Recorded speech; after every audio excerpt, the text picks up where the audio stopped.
네, 오늘 주시는 말씀은 빌립보서 강의 13번째 말씀이 되겠고요. 본문은 빌립보서 4장 6절부터 9절이 되겠습니다.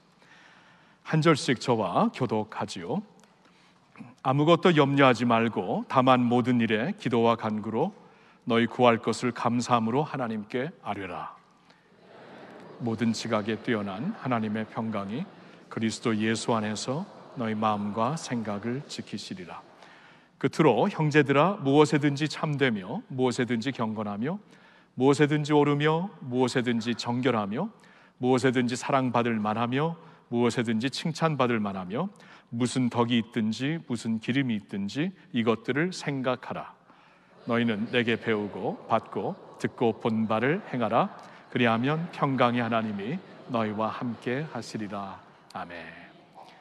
우리가 이제 금년 한 해를 열면서 빌립보서에서 말씀을 지금 계속 상고하고 있습니다. 다시 한번 말씀드리는데, 빌립보서는 옥중서신, 사도 바울이 로마에서 이제 갇힌 상태에서 썼던 편지 중에 하나이죠. 근데 참 이 옥중서신을 치고는 굉장히 콘텐츠가 밝습니다. 기쁨이 충만하고 감격이 충만하고 또 복음에 대한 확신이 충만한 편지가 되지요. 이 빌립보서를 쓴 사도 바울의 마음은 지금 이 빌립보 교인들에게 자신의 상태를 알려주기 위해서였죠. 지금 이제 이렇게 이제 옥중에 갇히게 되었는데 자신의 지금 마음 상태는 어떠한가? 도리어 감사와 감격이 넘치고 이 일로 인하여서 복음이 전진하고 있는 모습을 보면서 도리어 하나님께 감사드리고 있는 사도 바울을 볼 수가 있습니다. 그래서 그의 기쁨은 무엇보다도 복음, 예수 그리스도의 복음 때문이죠. 그 복음으로 본인이 하나님의 자녀가 되었고 한때의 그 율법사로서 이렇게 구원을 받기 위해 온갖 노력을 다했지만 도저히 자신의 능력, 자신의 힘으로는 구원받을 수 없는 것을 예수 그리스도의 십자가 은혜로 구원받았다는 이 엄청난 은혜를 깨달으면서 그 복음 때문에 일평생 감격하며 살았는데, 그리고 이 복음 때문에 이렇게 로마까지 와서 옥에 갇히게 되었는데, 도리어 자신의 이러한 모습 때문에 복음이 진전하는, 또 전진하는 모습을 보면서 그는 굉장히 감격하고 있는 것을 우리가 볼 수 있죠. 그래서 나에게 사는 것은 그리스도고 죽는 것도 유익하다. 이 복음을 위해서라면 나의 생명이 그렇게 중요한 게 아니다라는 그의 고백을 우리가 들을 수가 있습니다. 그러면서 사도 바울은 이제 빌립보 교인들에게도 너희도 나와 함께 복음을 위해 고난을 받자, 복음에 합당한 삶을 살자. 자, 이 말씀을 또 우리 모두에게도 주시는 겁니다. 성령님께서 사도 바울을 통해 이 편지를 써주시는데 우리에게도 정말 이제 기쁨이 충만하기를 바라면서 우리 또한 그 기쁨의 그 의미가 되는 예수 그리스도의 복음을 지닌 자들로서 복음에 합당한 삶을 살자. 그리고 복음을 위해서는 고난도 감수할 수 있는 우리들이 되자라고 1장에서 말씀을 주셨습니다. 그리고 2장에 와서는 이제 이 복음의 중심이 되시는, 모든 그 복음의 시작과 마지막과 중심이 되시는 예수 그리스도가 어떤 분인가, 그분의 마음을 우리가 이해하면서 그분의 마음을 품고 하나가 되자라는 말씀을 주시고 있죠. 그래서 근본 하나님의 본체시나 하나님과 동등됨을 취할 것으로 여기지 아니하시고 오히려 자기를 비워 종의 형체를 가지시고 사람들과 같이 되셨고 또 종으로 오셔서 우리를 위해 섬겨주시되 십자가에 달려 죽기까지 복종하신 우리 주님, 이 주님의 놀라운 마음을 우리에게 알려주시면서 너희도 그 마음을 품고 예수 그리스도처럼 겸손하게, 그리고 남을 나보다 낮게 여기면서 주님의 영광을 위해 사는 사람들이 되라라고 2장에서 그런 말씀을 주셨고요. 그리고 2장에서는 또한 디모데와 에바브로디도 자신의 동역자들에게 무슨 일이 있었는가, 이제 그들에 대한 소식을 빌립보 교인들에게 전해주는 말씀을 우리에게 주시고 있죠. 특별히 에바브로디도는 이제 빌립보 교인 중에 한 사람이었고 바울을 문안하러 오다가 심한 병이 걸렸던 것을 그들이 알았기 때문에 위로하기 위해 그분들의 이제 문안 소식을 전하는 내용이 2장에 있고요. 3장에 와서는 이제 사도 바울이 이제 전에 자신이 중요하다고 여겼던 것을 이제는 다 내려놓았다. 아니, 그것뿐만이 아니고 전에 자랑했던 것을 이제는 배설물로 여긴다. 왜냐하면 그리스도 예수를 나의 가장 표대로, 가장 중요한 표대로 여겼기 때문에 예수를 더욱더 알아가는 일에 방해가 되는 것은 다 내려놓고 예수님을 알고 예수님을 이제 추구하는 그 삶에 그 어느 것도 방해를 놓을 수 없다. 그래서 다른 것은 다 내려놓고 오직 예수를 향하여 표대를 향해 달려간다라는 말씀을 주시고 있죠. 너희도 그렇게 하라고, 우리도 그렇게 하라고. 그러면서 이제 바울과 함께 표대를 향해 예수님을 향해 달려가고 있는 우리들의 시민권은 하늘에 있으니까 하늘의 시민권을 둔 자들처럼 그렇게 살아라. 자신을 성찰하면서 늘 살고 내가 하늘에 속한 자인가? 그리고 항상 우리 곁에 믿음의 본이 되는 자들을 선택하여 그들을 모방하며 따르며 사는 자들이 되라라고 3장까지 쭉 말씀을 주셨어요. 그러니까 어떻게 보면은 지금 문안의 편지를 보내고 자신의 상황을 알려주고 또 그들에게 이제 예수 그리스도에 대해 전해주고 싶은 모든 것을 3장까지 다 전한 것입니다. 그러면서 이제 4장에 와서는 이제 편지를 끝내려고 하는 것이죠. 끝내려고 하는 것이기 때문에 지금 자신이 어떠한 마음으로 이 빌립보 교인들을 향해 어떠한 마음으로 편지를 쓰고 있는가 4장 1절에 이렇게 소개를 하고 있습니다. 그러므로 나의 사랑하고 사모하는 형제들, 나의 기쁨이요 면류관인 사랑하는 자들아, 이와 같이 주 안에 서라. 그러니까 바울에게는 나중에 하나님 앞에 가서 자신이 받게 될 면류관이 다른 어떠한 프로젝트에 있었던 게 아니라 사람들이었다. 바로 여러분들입니다. 복음으로 구원받고 복음으로 함께 동역하며 하나님의 복음으로 같이 예수님을 따라가고 있는 여러분들이 내가 하나님 앞에 자랑할 수 있는 상급이요 면류관이라고 이러한 마음을 가지고 이제 편지를 끝내면서 굉장히 스승의 마음이죠. 어미의 마음, 아비의 마음, 스승의 마음이고 그런 마음을 가지고 이제 편지를 끝내면서 마지막으로 이렇게 하나씩 구체적으로 짚어주고 싶은 권면의 말씀을 이 4장에서 전하고 있는 것입니다. 그래서 우리가 지난주에는 이 4장을 통해 처음 3가지 주시는 권면의 말씀을 같이 생각해 보았죠. 그것은 화해하라, 기뻐하라, 관용하라. 그리고 오늘은 또 이어지고 있는 그 다음 3가지 권면, 곧 기도하라, 생각하라, 실천하라. 이 3가지 말씀을 같이 좀 여러분들과 묵상하고 싶습니다. 자, 먼저 오늘 주시는 권면은 기도하라입니다. 기도하라. 그리고 특별히 여기서 기도하라를 우리에게 권면하시면서 특별히 우리가 이제 기도해야 되는 이유는 염려를 극복하는 삶이 여기 있기 때문이라고 우리에게 알려주시고 있습니다. 자, 6절의 말씀 한번 다시 볼까요? 아무것도 염려하지 말고 다만 모든 일에 기도와 간구로. 자, 이 시작이 굉장히 좀 놀랍지 않습니까? 너희는 아무것도 염려하지 말고 모든 일에 기도와 간구를 하나님께 너희 구할 것을 감사함으로 하리라. 아무것도 염려하지 말고. 여러분, 이게 가능한 일일까요? 여러분, 이 세상에 살면서 아무것도 염려하지 않는 것이 가능한 것입니까 도대체? 여러분, 근데 이게 하나님의 말씀이에요. 하나님께서 분명히 우리가 염려 때문에 굉장히 무너질 수 있는 사람들이라는 존재라는 것을 아시고 계셨어요. 예수님이 육신의 몸을 입고 이 세상에 오셨기 때문에 얼마나 그 육신의 몸을 입고 살고 있는 우리에게 한계가 있고 염려거리가 있고 걱정거리가 있는 것을 하나님은 그냥 이렇게 머리로 하시는 게 아니라 피부로 하셨습니다.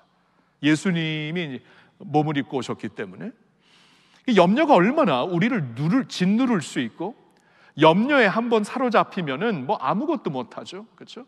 하나님이 우리에게 주신 사명을 감당할 수 있을까요? 염려에 사로잡혔는데 하나님께서 우리로 하여금 누리기를 원하시는 풍성한 삶이 가능할까요? 염려에 사로잡혔는데 하나님께서 우리를 통해 많은 열매를 거두게 하시어서 영광을 받기 원하시는데 그게 가능할까요? 염려에 사로잡혀 있으면 이 모든 것이 불가능한 것입니다. 그렇죠? 그래서 하나님은 염려하지 말아라, 아무것도 염려하지 말아라고 말씀을 하시는데 그러면서 그 이유를 주시는 거예요. 기도할 수 있기 때문에. 염려가 생겼니? 기도해라. 두려운 일이 생겼니? 기도해라.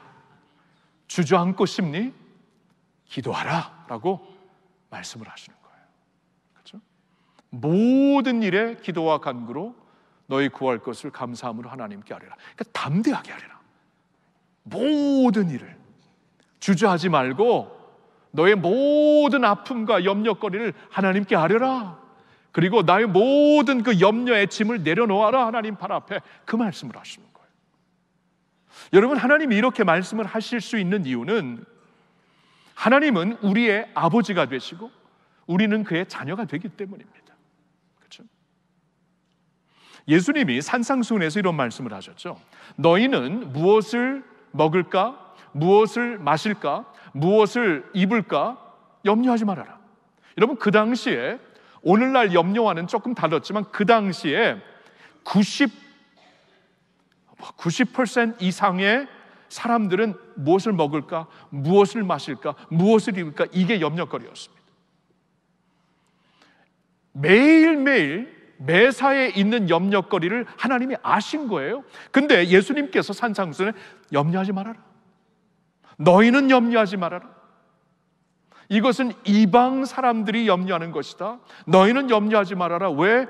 하늘 아버지께서 너희에게 이것이 필요한 것을 아신다. 너희의 아버지가 계신다. 하늘 아버지가 계시기 때문에 염려하지 말라, 그 말씀입니다.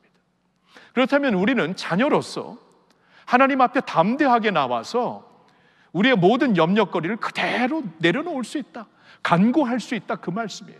그래서 염려할 필요가 없고 하나님 앞에 담대하게 기도할 수 있다, 그 말씀이에요. 여러분, 우리가 자녀인데 하나님 앞에 아랠 수 없는 기도가 뭐가 있겠습니까? 그렇죠?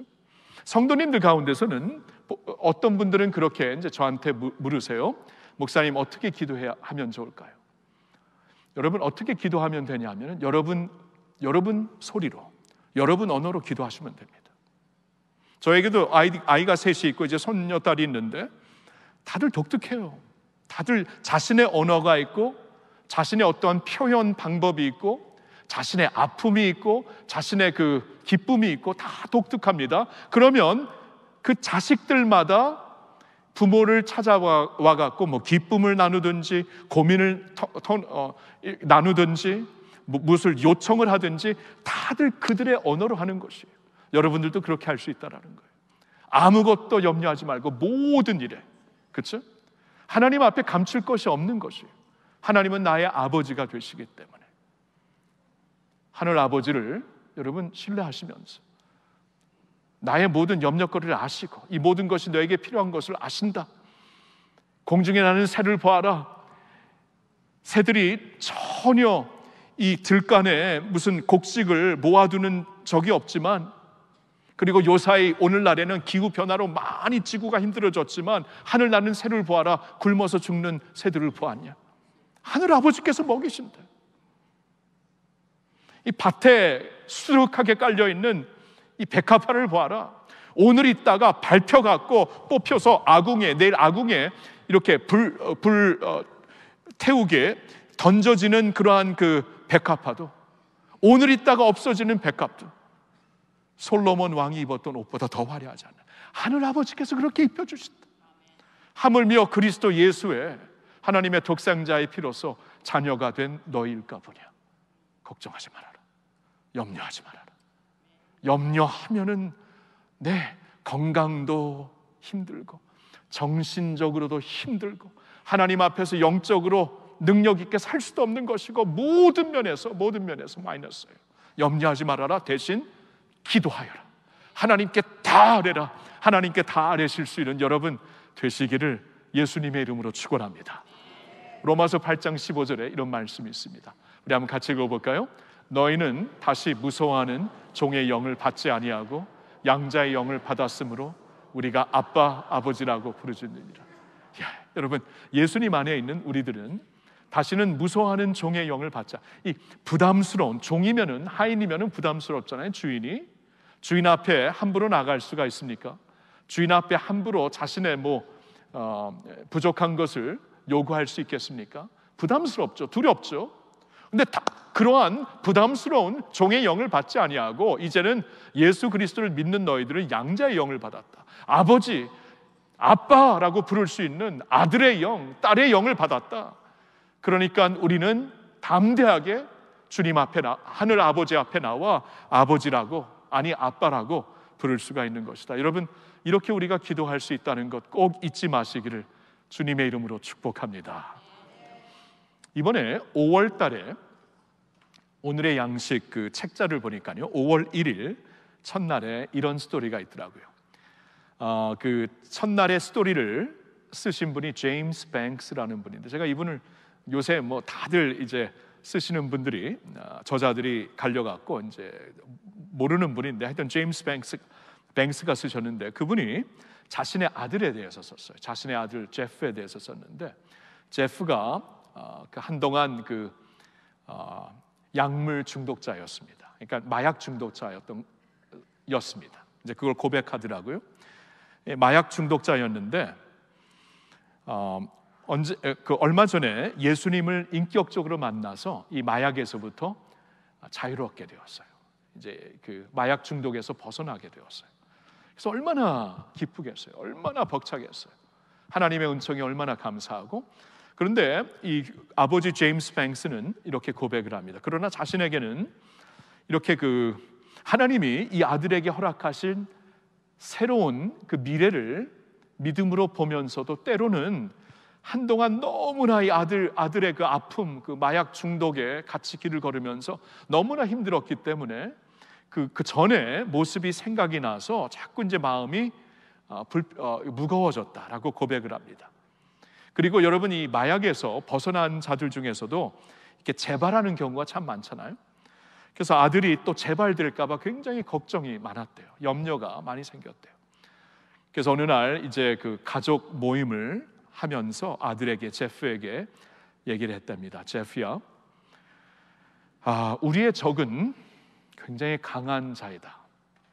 Our enemy is strong. 그렇게 얘기를 합니다. 그랬더니 제프가 아버지에게 이렇게 대답합니다. 아빠, 우리의 적은 강한 것 맞습니다. 그러나 그에게는 권세는 없습니다. 권세는 없습니다. Yes, he is powerful, but he does not have authority. Authority. 그 말을 듣고 이 제임스 뱅크스가 바로 그거지. 미처 깨닫지 못했던, 그리고 염려했던 자신의 모습을 이렇게 돌아보는 그러한 스토리가 담겨져 있어요. 그렇죠? 맞습니다. 마귀 사탄이 얼마나 강합니까? 우는 사자와 같다고 하는데, 우리는 다 양 같고 그는 우는 사자인데 그 앞에서 무슨 힘을 발휘할 수가 있어요? 그냥 밥이죠. 맞아요.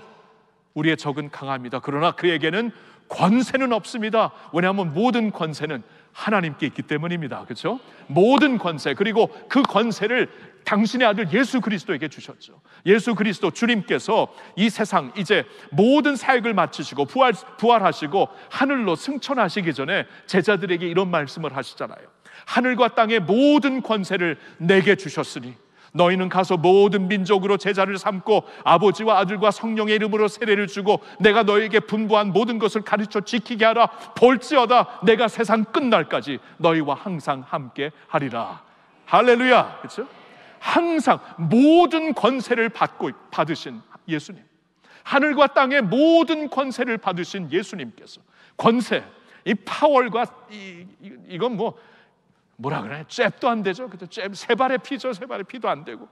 이건 비교가 안 됩니다. 이 파월은 비교적이에요. 어서리티는 절대적입니다. 그렇죠? 권세, 절대적인 권세를 예수님이 갖고 계시는데 우리는 예수 안에 있고 우리는 그 이름을 불러서 기도할 수 있는 것이고 하나님 아버지께 간구할 수 있는 것입니다. 성도 여러분, 그러니 염려거리가 많죠. 염려한다고 키 한 자라 잘할 수 없게 하는 우리, 그러나 염려가 아무런 우리에게 쓸모가 없습니다. 염려거리가 많지만 기도합시다. 기도하고 모든 권세를 갖고 계신 예수님을 의지하면서 감사함으로 기도할 때 하나님의 평강, 모든 지각에 뛰어난 하나님의 평강이 우리의 마음과 생각을 지켜주실 줄로 믿습니다. 기도하라. 그렇죠? 첫 번째 권면, 염려를 극복하는 삶이 여기 있습니다. 자, 두 번째 권면은 생각하라. 이것이 주님께 복종하는 삶이다. 주님께 복종하는 삶입니다라고 우리에게 말씀해 주시고 있어요. 자, 오늘 8절의 말씀을 보겠습니다. 끝으로 형제들아, 무엇에든지 참되며 경건하며 옳으며 정결하며 사랑받으며 사랑받을 만하며 칭찬받을 만하며 무슨 덕이 있든지 무슨 기림이 있든지 이것들을 생각하라. 생각하라. 여러분, 이 생각에 대해서 얼마나 생각을 해요? 얼마나 묵상을 해보셨습니까? 생각. 자, 우리의 영성, 그러니까 우리의 성령 충만한 삶은 생각에 따르는 것입니다. 생각이 좌우하는 거예요. 생각이.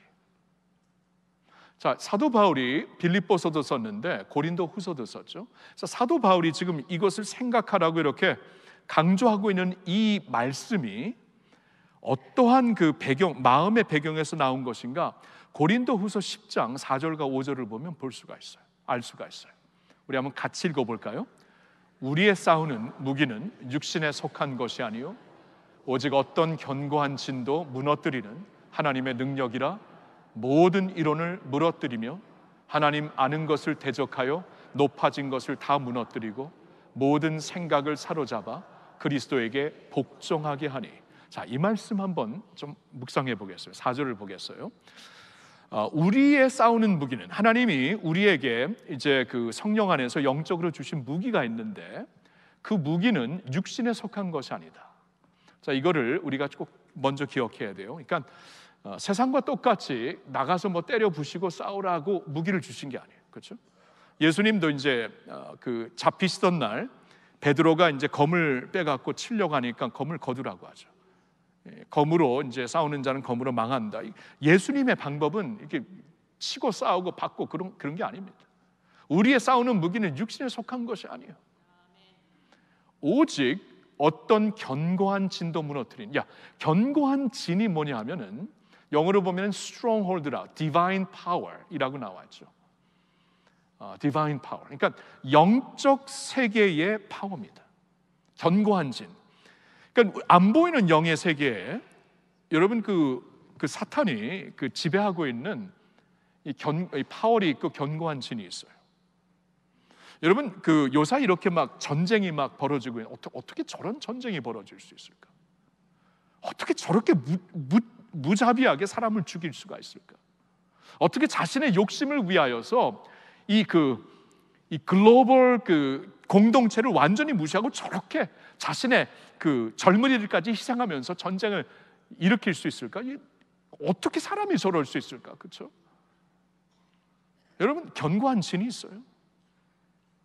100년 전에 히틀러가 완전히 독일을 사로잡지 않았습니까? 여러분 독일 기독교 국가예요. 기독교 국가, 거기에 유명한 신학자들이 다 나왔어요. 기독교 국가인데 이 히틀러에 완전히 사로잡히죠. 이게 어떻게 가능한 것인가? 여러분 사람의 그 능력으로 가능했을까요? 사람이 어떠한 사람의 힘으로 정신이 홀렸던 거 아닙니다. 이건 견고한 진입니다. 자, 다시 한번 보여주실까요? 그러니까 우리의 무기는 어떤 견고한 진도, 이 사탄 마귀 안 보이는 견고한 진도, 이 세상을 막 지배하고 이 어둠 속으로 이끄는 견고한 진도 무너뜨리는, 이것까지도 무너뜨리는 하나님의 능력이다. 자, 그런데 그러니까 이게 이제 영적 전투입니다. 우리에게 주어진 파워는 이 밖에서 세상에서 치고받고 싸우는 게 아니라 이 견고한 진, 안 보이는 세상의 영적 세계를 무너뜨릴 수 있는, 사탄의 진을 무너뜨릴 수 있는 하나님의 능력, 이게 영적 전투인데 이것을 어떻게 구체적으로 설명하냐면 모든 이론을 무너뜨리는 거다. 자, 모든 이론. 이게 뭔가요? 5절에 이제 좀 봅니다. 무슨 이론을 말하냐 하면 하나님 아는 것을 대적하여 스스로 높아진 그 이론을 말하는 겁니다. 하나님 아는 것을 대적하여 높아진, 교만해진 것을, 그 이론을 다 무너뜨려서 모든 생각을 사로잡아 그리스도에게 복종하게 하니. 자, 결론이 생각을 사로잡아 그리스도에게 복종하게 하는 것이다. 그러니까 우리의 영적 전투가 여기 있어요. 영역이 어디 있냐면 마음이에요. 마음, 생각. 우리의 전투가 밖에 있는 것이 아니라 생각에 있는 것이에요. 그리고 그 생각은 나부터 시작되는 것입니다. 내 안에 내가 무슨 생각을 하느냐, 그게 우리예요. 그게 당신이에요. 내가 예수를 믿지만 내 안에 무슨 생각을 계속하면서 집어넣고 있냐, 그게 당신의 영성입니다. 여러분, 성경을 보면은 삼손도 믿는 자라고 히브리서 11장에 나와 있고, 롯도 의로운 자였다고 베드로후서 2장에 나와 있어요.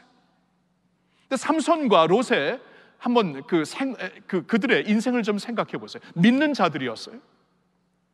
근데 그들의 삶이 영적인 삶이었나? 그리스도를 따르는 삶이었나? 성령 충만한 삶이었나? 하나님의 열매를 거두는 삶이었나? 아니었잖아요. 그렇죠? 믿으면서도 이 생각을 그리스도께 복종하지 못하니까 모르겠어요. 이 삼손의 경우에는 쾌락이었죠. 이 세상의 쾌락이었고 정욕이었죠. 이걸 그리스도께 완전히 복종하면서 내게 이러한 그 성의 그 마음을 주신 것은 하나님이 주신 것이기 때문에 이것을 그리스도께 복종합니다. 그리스도께 복종하기 때문에 내가 한 사람을 사랑하고 결혼을 통해 한 사람과 성관계를 갖게 했어요. 이거 복종하는 거잖아요. 그렇게 하지 못했어요.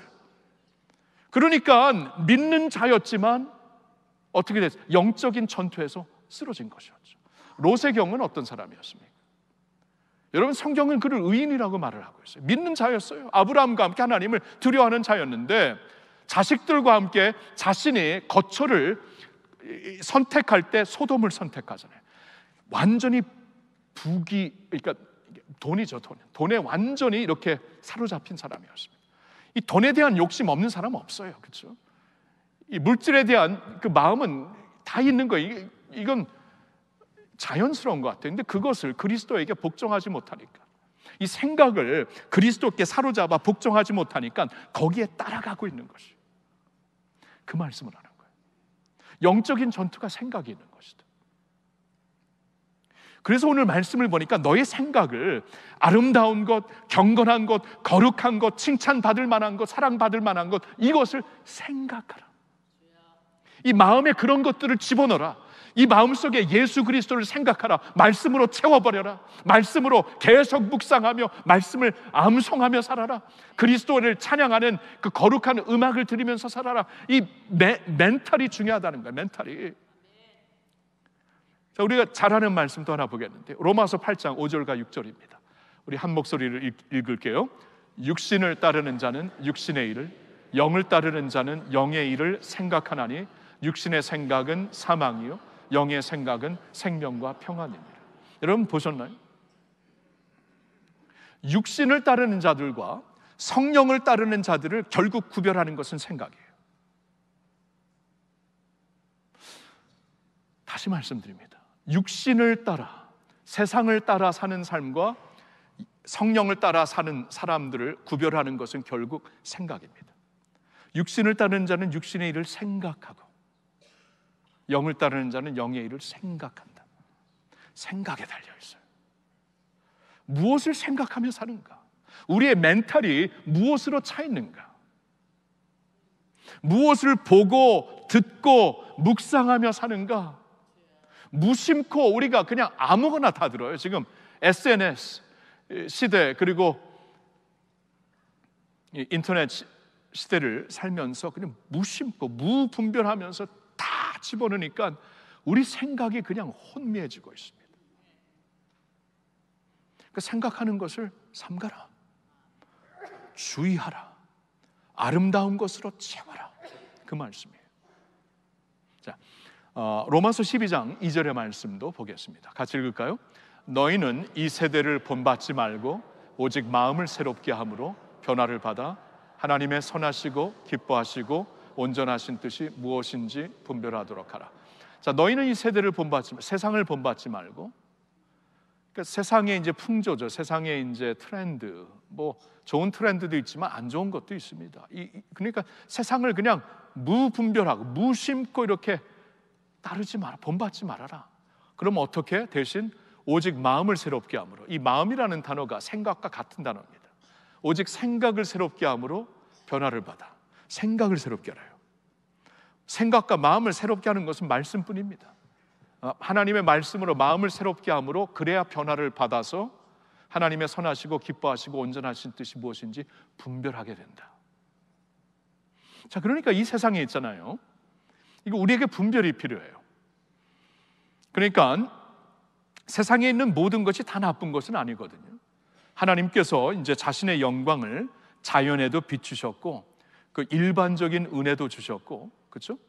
뭐 예수 믿지 않는 사람들 중에서도 좋은 행실 많이 하고 아름다운 거 우리가 배워가야 될 것 많이 있습니다. 그러니까 무조건 다 세상은 나쁘고 이분화하라는 것은 아니에요. 하나님이 세상을 이처럼 사랑하셨기 때문에 우리도 빛과 소금이 되려면 사랑을 해야 되는데, 근데 분별을 안 하는 모습이 있어요. 우리가 분별을 해야죠. 그 중에서도 우리의 영혼을 혼미하게 하고 영성을 망치는 그러한 그 내용들이 있다라는 것이에요. 콘텐츠가 분명히 있습니다. 경건하지 않은 게 있어요. 육신을 짜는 자는 육신을 생각하나니 육신의 생각은 사망이라 그랬잖아요. 사망이에요. 사망으로 이 몸과 마음과 생각을 어둡게 만들고 막 갑갑하게 만들고, 그런 것들을 분별할 줄 알아라. 그리고 성령을 따라 생각하는 것은, 이 성령의 생각은 생명과 평안, 우리에게 하나님께서 이 생명, 감동을 주시고 평안, 마음의 평강을 주시는 것은 그건 좋은 거예요. 그렇죠? 그런 것들을 하나님께서 이 세상에 허락하신 것들 중에서도 그런 것들을 마음으로 알 수 있으니까 따라라, 그리고 생각하라, 그 말씀이에요. 그렇죠? 여러분, 그래서 오늘 좀 묻고 싶어요.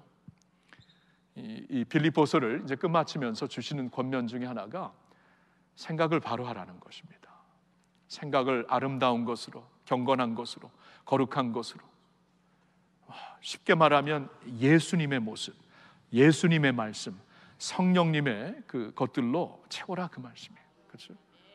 여러분, 우리가 인터넷으로 뭐 많은 것을 볼 수 있고 많은 것을 접할 수 있는데, 여러분 생각하는 거 조심하셔야 돼요. 이 뭐가 들어가는 거 조심하셔야 돼요. 이게 영성입니다. 여러분, 우리 건강을 위해서는 얼마나 노력을 합니까? 그렇죠? 조미료 안 먹으려고 하고, 될 수 있으면 뭐 이렇게 독성이 있으면은 디톡스를 통해서 자꾸 빼내려고 하고, 그런데 생각은 왜 그냥 분별 없이 그래요? 그렇죠? 이 독성이 들어가면 우리 영혼을 망치는 건데, 빨리 말씀으로 새롭게 되고 디톡스하고, 그렇죠? 그래야죠. 그리고 될 수 있으면 그런 것을 안 집어넣으려고, 해로운 것은 안 먹듯이 안 집어넣으려고 해야죠. 이제 그런 말씀을 하시는 거예요. 생각이 중요하다는 것입니다. 생각을 이제 주님께 순복해야, 복종해야 우리의 삶도 주님께 복종할 수 있는 거예요. 우리의 모든 생각을 사로잡아 그리스도께 복종할 수 있는 우리 모두가 될 수 있기를 예수님의 이름으로 축원합니다. 자, 마지막으로 드리고 싶은 권면은 이겁니다. 그건 바로 실천하라. 실천할 때 우리는 굳건한 반석 위에 세워지는 삶을 살게 되는 것이다. 자, 오늘 본문에 이제 그 9절 말씀에서 이 말씀을 주시고 있죠. 너희는 내게 배우고 받고 듣고 본 바를 행하라. 그리하면 평강의 하나님이 너희와 함께 계시리라. 행하라. 보고 듣고 받고 알고 있는 것을 아는 데 멈추지 말고 행하라. 행하면은 평강의 하나님이 너희와 함께 계시리라. 이 실천을 할 때 하나님의 임재가 있고 평강이 임하고, 그러면 저는 그 하나님의 평강이 함께 계시는 것을 이렇게 표현하고 싶어요. 굳건한 반석 위에 세워지는 삶. 그렇죠? 이 세상은 뭐 이렇게 얼마나 풍파가 많습니까? 근데 그런 가운데서도 이 굳건한 반석 위에 서 있으면 굳건한 거죠. 그렇죠? 근데 저는 이걸 어디서 이 아이디어를 이제 좀 마음에 생각했냐면, 예수님의 산상수훈이죠. 예수님께서 산상수훈을 다 끝내시면서 주신 그 결론의 말씀이 있지 않습니까? 마태복음 7장 24절부터 제가 읽을게요. 그러므로 누구든지 나의 이 말을 듣고 행하는 자는, 나의 모든 말을 듣고 행하는 자는 그 집을 반석 위에 지은 지혜로운 사람 같으리니 비가 내리고 창수가 나고 바람이 불어 그 집에 부딪히되 무너지지 아니하나니 이는 주추를 반석 위에 놓은 까닭이요 나의 이 말을 듣고 행하지 아니하는 자는 그 집을 모래 위에 지은 어리석은 사람 같으리니 비가 내리고 창수가 나고 바람이 불어 그 집에 부딪힘에 무너져 그 무너짐이 심하니라. 자, 예수님의 포인트는 내가 너에게 알려준 것을 행하는 자, 그들이 굳건한 반석 위에 서 있는 자다라고 말씀을 하시고 있습니다. 행하는 데 키가 있어요. 그러면 그 하나님의 능력과 평강을 가지고 우리가 이 세상에서 굳건히 설 수 있죠. 사도 바울처럼. 예수님이 누가복음 11장 28절에 이렇게 말씀하셨습니다. 같이 읽을까요? 예수께서 이르시되 오히려 하나님의 말씀을 듣고 지키는 자가 복이 있느니라 하시니라. 여러분, 하나님의 복이 어디 있다고요? 듣고 지키는 자라고 말씀하십니다. 야고보서 1장 25절에도 비슷한 말씀이 있어요. 다 같이 자유롭게 하는 온전한 율법을 들여다보고 있는 자는 듣고 잊어버리는 자가 아니요 실천하는 자니 이 사람은 그 행하는 일에 복을 받으리라. 자, 하나님의 복이 행하는 자에게, 실천하는 자에게, 하나님의 약속이 말씀을 실천하는 자에게 이렇게 주어지는 것이다 라고 말씀을 하는 거예요. 자, 그래서 묻고 싶어요. 요사이 여러분 성경을 읽으시면서 큐티를 하시면서 설교를 들으시면서 특별히 하나님이 좀 마음에 특별하게 주시는 어떠한 그 영적인 부담이 혹시 있습니까? 그렇잖아요. 우리 살다 보면 말씀, 이 말씀 또 주시네, 또 주시네. 줄 때마다 마음이 좀 이렇게 하나님이 내 마음을 움직이는 것 같다. 이제 그럴 때가 있다는 거예요. 있습니까? 그러면 그것을 실천하라는 거예요. 실천하라고 우리 마음문을 두드리시는 겁니다. 그러니까 아는데 그치지 말라는 것이죠. 그러면 약속하십니다. 평강의 하나님이 너와 함께하리라.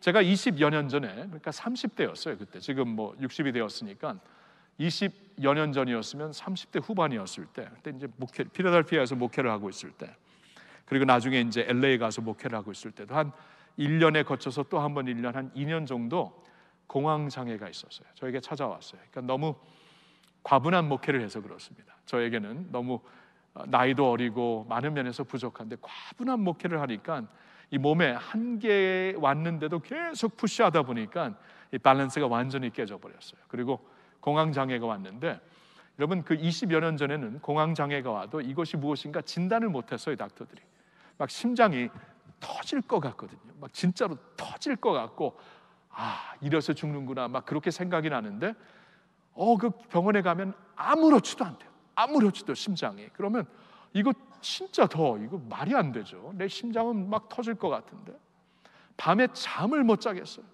제 불면증 있는 사람 같아요. 누가 업어가도 전 잡니다. 자는데 그냥 그때 이렇게 잠이 안 와요. 그리고 밤이 되면 너무나 괴로워요. 그리고 불안하고, 그리고 자살 충동도 생기고. 여러분, 저 굉장히 기질이 낙관적인 사람이고 예수님을 믿은 다음에는 더 그렇게 됐는데도 저에게 자살 충동이 생겼어요. 그게 공황장애입니다. 무서워요.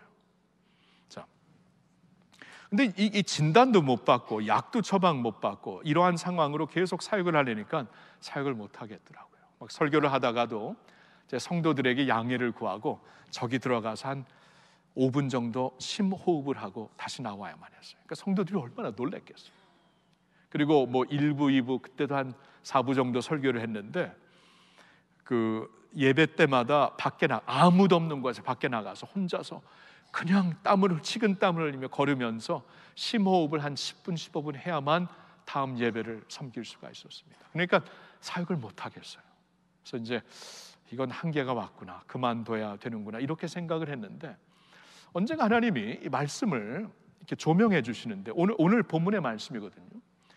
이 빌립보서 4장 6절 7절의 말씀인데, 너는 아무것도 염려하지 말고 오직 모든 일에 기도와 간구로. 근데 기도와 간구 했거든요. 근데 이번에 조명을 해줬을 때는 새로운 것 한 가지를 보여주셨습니다. 오직 모든 일에 기도와 간구로 너희 아랠 것을 감사함으로 하나님께 아뢰라. 이 감사함이 갑자기 확 조명이 돼요. 이걸 실천하라는 것이구나. 지금 이게 너무나 죽겠는데, 너무나 힘들고 이것 때문에 목회도 못하겠는데 하나님께서 이것을 실천하라고 이제 말씀을 조명해 주시는 거예요. 그래서 순종하는 마음으로 그냥 실천을 하려고 이제 이 공황장애 때문에 실천을 하려고 무슨 감사가 있을까 하고 돌아보는데, 와, 감사의 제목들이 생기기 시작해요. 그 중에 가장 뚜렷한 감사가 성도들의 신음소리가 들렸어요. 성도들의 신음소리가. 여러분, 그 전에는 제가 이 성도들이 이렇게 막 불안하다, 막 디프레션에 걸렸다, 자살 충동이 생기다 하면 저는 이해를 못했어요. 머리로 이해하고 기도하려고 했지 가슴으로 이해를 못했어요. 왜냐하면 제가 느껴본 적이 없으니까. 예수를 믿는데 왜 그러실까? 근데 막상 저희가 그러고 보니까 성도들의 신음소리가 들리면서 제가 뭘 깨달았냐면, 하나님께서 목자로 만들어 가시는구나.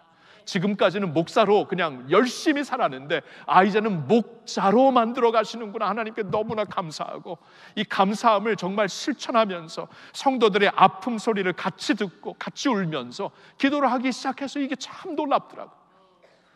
여러분, 이걸 하셔야 돼요. 하나님께서 문을 하나 닫아주시면은, 문이 정말 원했던 문이 닫히고 말면은 그때야 비로소 이 닫힌 곳에서 주위를 돌아보면서 하나님이 주신 은혜를, 새로운 은혜를 발견하게 돼요. 이 문이 계속 열리기를 원했다면은 계속 그쪽을 향해 가는데, 문이 닫히고 나니까 이제 어떻게 해요? 여기서 이제 남아 있어야 되는데 주위를 돌아보니까 하나님의 은혜가 있는 거예요. 은혜가. 이스라엘 백성들이 광야에 그 젖과 꿀이 흐르는 땅 향해 가고 있는데 하나님께서 40년 동안 막으셨잖아요. 문을 닫으셨잖아요. 문을 닫으니까, 닫는 가운데서 이제 광야를 살펴보니까 얼마나 은혜가 많습니까? 아침마다 만나를 주시고, 이 반석에서 물이 터지게 하시고, 구름 기둥 불 기둥으로 인도하시고, 옷과 이 신발이 달지 않고 해지지 않도록 하나님께서 40년 동안 이거 모르고 살았거든요. 왜냐하면 저 문이 열려야 난 산다 갔는데 문이 닫히니까 보는 것이, 그렇죠? 항상 이런 것이. 그러니까 여러분, 이렇게 문이 닫히니까 그때 비로소 보는 거예요. 이게 하나님께서 말씀을 초명하면서 이렇게 인도를 하시니까 보이는 거예요. 보이면서 감사를 깨닫게 되고, 감격을 깨닫게 되고, 은혜를 깨닫게 되더라고요. 성도 여러분, 이 모든 것이 말씀을 실천할 때, 그동안 알고 있었던 말씀을 아는 데에 놔두지 않고 머물지 않고 말씀을 실천으로 옮길 때에 평강의 하나님이 우리와 함께 계시는 줄 믿습니다. 하나님의 역사, 축복이 그때 임하는 거예요. 새로운 축복이. 사랑하는 성도 여러분, 오늘 이 세 가지 권면의 말씀을 성도님들 가슴에 품으면서 전합니다. 정말 사도 바울이 4장 1절을 보면서 나의 기쁨, 나의 면류관이라고 했는데, 그 사도 바울의 말씀을 가지고 이 말씀을 성령께서 주시는 감동으로 전하려고 하니까 나의 기쁨, 나의 면류관이 여러분들이에요. 여러분, 너무 감사해요. 감격하고 나의 사랑하고 사모하는 여러분 주시는 말씀을 여러분 우리의 삶에 이렇게 적용을 해보니까, 우리 염려하지 기도하자. 기도. 이건 염려를 이길 수 있는 하나님의 축복의 길입니다. 기도하시면서 염려를 극복하시고요, 그렇죠?